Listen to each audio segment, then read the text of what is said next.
خبر شامل کرتے ہیں اوکاڑا سے، جہاں پر ڈپٹی کمشنر عرفان علی کاٹیا نے ڈسٹرکٹ ہیڈ کوارٹر سٹی ہسپتال اوکاڑا میں ایمرجنسی کے احاطہ میں اوکاڑا پیشنٹ ویلفیئر ایسوسی ایشن اوکاڑا کی جانب سے قائم کردہ مددگار ڈیسک کا افتتاح کر دیا۔ مددگار ڈیسک میں 25 ویل چیئرز اور 25 سٹریچرز عطیہ کیے گئے۔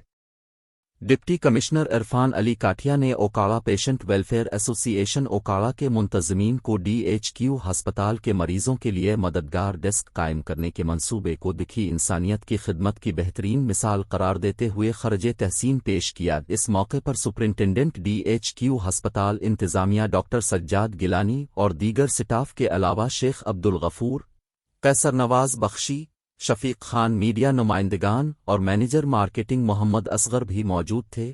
اب تک کے لیے اتنا ہی، مزید خبروں کے لیے ہمارے ساتھ رہیں۔ اللہ نگہبان۔